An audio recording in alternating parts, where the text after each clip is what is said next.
How we doing? I'm back and rocking and rolling. I am such a better mood after a coffee cigarette. Yeah, I uh, I feel like I'm ready to cover bases today. You know, um, come to find out, there is a Baptist preacher tied to every one of my grandmothers, all the way back. They uh, they always were there for him, and pretty pretty amazing family line, I guess, on the top side. And the Baptist preachers that were with them all the way. um, I remember when I was little that my my mom and dad had 6 kids, so it was a handful for them. And a lot of times on Sunday, they would get a break, um, and they would just have the 3 boys, the younger ones, they would keep, and they would send the 3 older of us to Grandma's house, and we would always go to church.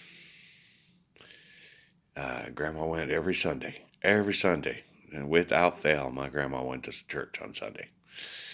Um, and she drove uh, all the way up till she couldn't do it anymore. And then my daddy took her. That was when we were living at her house. That's another reason why we moved in, is because she had got to the age where she couldn't drive anymore. And but anyway, yeah, they still a lot of fog air as far as my memories, because that young age. But I remember what a treat it was to get to go to grandma's and spend Sundays with her and go to church and then hang out with her until mom and dad showed up again later in the day and took us all back home. And learned a lot about church and being a good boy, because she was hard on me. Because believe it or not, I wasn't that good a kid in the early years. I was always into stuff wasn't supposed to be, and it was just, grandma's house was a comfortable place. And I made myself comfortable. Too comfortable. Yeah, yeah. Uh, but she never let up. She stuck to it and worked with me and taught me a lot. I can't wait to see those tapes myself, because he's telling me that a lot more than I even imagined. Um, she told me more about that point system than just that one trip.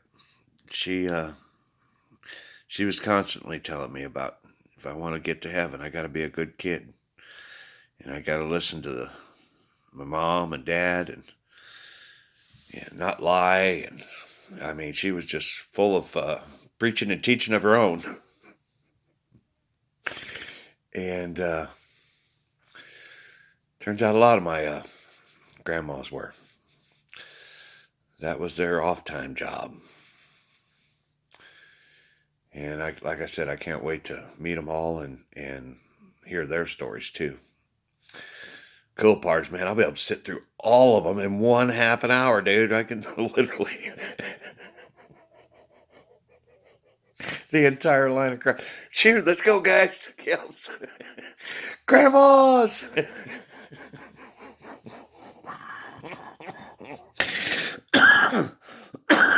Yeah.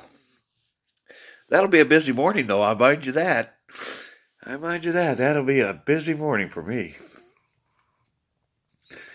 Yeah, it's pretty awesome thinking about that other side. But we're still in boot camp, and we still got things to do. And I'm still only one guy with one set of eyeballs and one mouth. And that is my limitations right now at this point in time. But I don't mind. I really do feel the comfort of we're not going to get in a rush. This is not a rush thing. This is a once in a mankind's history. Yep. And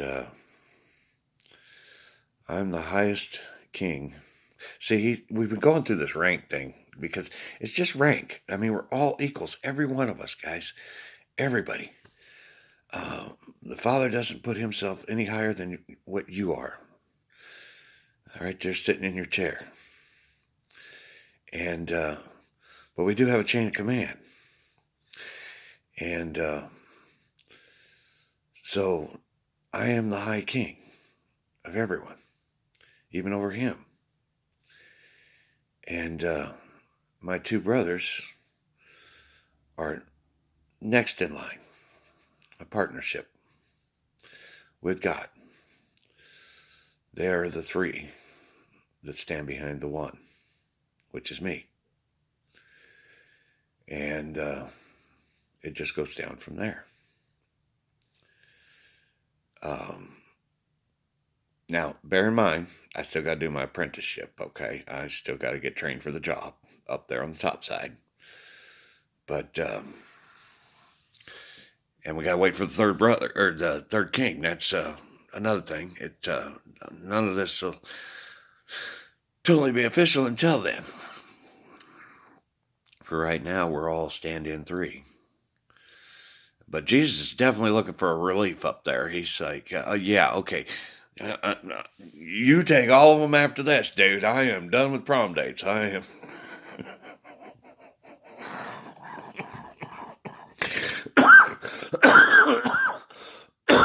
Yeah.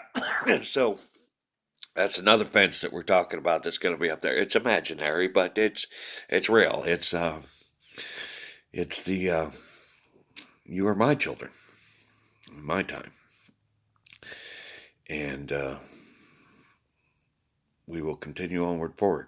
And then the third king, he takes over, and that's how we divvy up, and we go into the kingdom of the Council of Gods, because it is another kingdom. It is another realm of existence, and we'll get to see other versions of mankind. And we are the current or the next generation of mankind that they're waiting on. And they know it's right around the corner. 2,000 years is nothing, guys. Poof. Although for us, it's hard to conceive that 2,000 years, okay, 2,000 years, that's 2,000 years? Yeah. That's when the big celebration comes. But, so we really don't want to have to rush it. You know what I mean? We just relax, have peace, no more wars. I guess the best way to put it is we'll take mankind and take it out of overdrive like it's been forever, and we're going to put it back in drive, and we're just going to cruise along. I mean, we want to keep moving down the road, and we want to be proud of what we do, but we're going to slow down, and we're going to take time to do it right. And like I said, we're going to be rebuilding it over and over and over again, dude. It's been happening for years. Some buildings make it a long time, and some not so much. But we're going to start building stuff that does last a lot longer. But we're going to put the proper engineering and thought into it.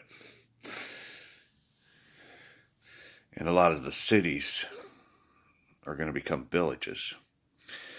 And they're going to refigure how they want to do it. Make that 100-year plan that, here's what we're thinking. This whole friggin' area was designed for horse and buggy. So we got these super ass small streets that really friggin' screw shit up. Let's see what we can come up with on a 100-year plan on this thing. Because we know we're going to have to take buildings out eventually. So let's look up a long-term plan of making a functional city that fits with the sizes of everything else in the world. That is one of the biggest problems with transport and stuff is, having a universal size of streets and lights and bridges and things like that, because it certainly makes it a whole lot better if they can know they can take off from here to there, and they ain't gonna come across the bridge that's 5 foot too damn short. And now we got to figure out a way to get around that damn thing, or a street that's too narrow. There's no way to make a turn on this one. We got to rethink of how, and it's been this way because nobody wants to spend the money and time to really fix the horse and buggy setup, because that's what it was. People didn't have the tech we have today.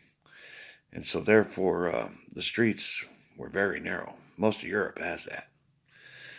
And because they built buildings so damn close to the damn road, you can't really move it. You can't do much with that. Yeah, you got a friggin' building here, and you got 20 feet there, and there's another damn building. There's only so much road there. Yeah. We're going to have to rethink some of that shit and figure out, with a 100-year goal, where do we want to be in 100 years in this village? Because, unfortunately, well, I wouldn't say unfortunately, but thankfully, the United States, we pretty much came up close to with cars, but we didn't totally. But we did make wide streets in a lot of the cities that, and buildings were kept further apart from each other, so that we could eventually do that. But even we have problems now that some city streets are just not wide enough because of buildings. And, a lot of buildings are built too close to each other. That's another FAPU. We even got one here in the Holy City. It is the funniest thing. I drive up 8th Street Hill, and I look down, and there's these two houses. These suckers were built right on top of each other. It's like, damn, you couldn't even paint the side of that house, dude. There's no room. How in the hell do you get in between those two houses? Yeah. So believe me, it happens everywhere. We're gonna have to think through these plans, because I often wondered myself, boy, I would not want to paint that house. There's just no way, dude. I'd be claustrophobic, dude. That's like trying to paint a piece of bread when you're stacked as a sandwich, dude. How are you going to paint when you can't? The cheese is all over you.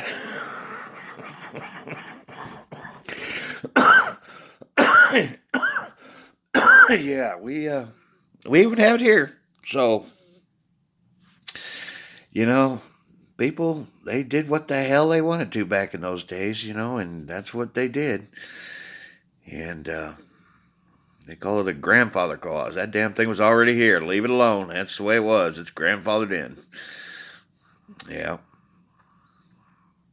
Anyway, a lot of chit chat. Yeah, just biding time. And that 100-year plan. That's something we do need to think about. City leaders or village leaders. I am so going to get that right one day when I get my brains. Okay. Anyway, it's kind of like your job to develop that 100-year plan, because there are a lot of cities that literally need to be rebuilt. That, dude, the streets just do not work here, guys. Damn. We got all this historical shit every friggin' where. It's just a nightmare. Yeah. You guys are going to be the hardest up to bat, okay? That's all I'm saying. Just, you live there. Sorry. Anyway, moving on. I'll come back and coffee, cigarettes, and music, and we'll work on some more. I'll be right back.